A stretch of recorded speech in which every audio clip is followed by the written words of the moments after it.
Russian bots retweeted Trump 500,000 times at the end of 2016 campaign, created fake Facebook events seen by thousands.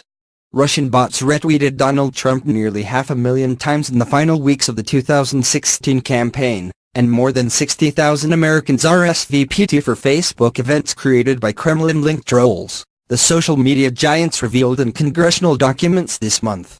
In written statements to two congressional panels investigating Russia's election interference, the companies revealed new details about the extent of the Kremlin disinformation that reached more than 120 million Americans during the presidential race.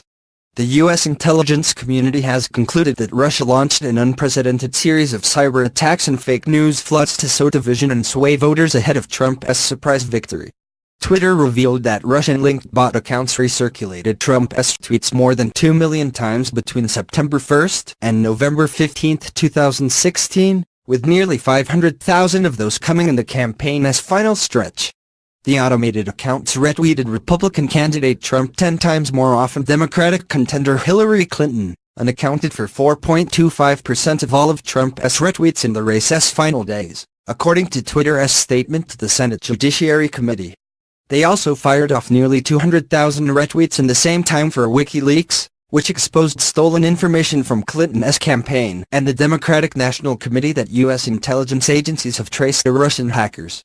Facebook, meanwhile, told the Senate Intelligence Committee last week that Russian trolls posing as American activists created 129 political events between 2015 and 2017, which were seen by more than 300,000 Facebook users and in some cases drew demonstrators to the streets en masse. About 62,500 users said they would attend one of the events, and another 25,800 users expressed interest in going. The events often preyed on divisive political or cultural issues, and sometimes set up demonstrations that would directly oppose each other or conflict with plans from actual activists.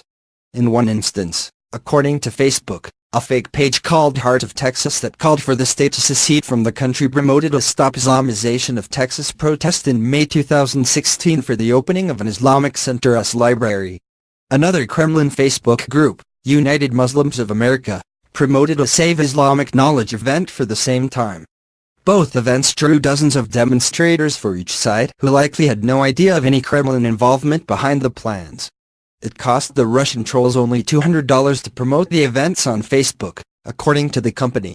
Russian trolls also created a Black Lives Matter-esque protest called Don't Shoot Us outside the police department for St. Anthony, Minnesota one day after one of its officers, Jeronimo Yanez, fatally shot Philando Castile, a killing that was captured on Facebook Live and sparked protests nationwide.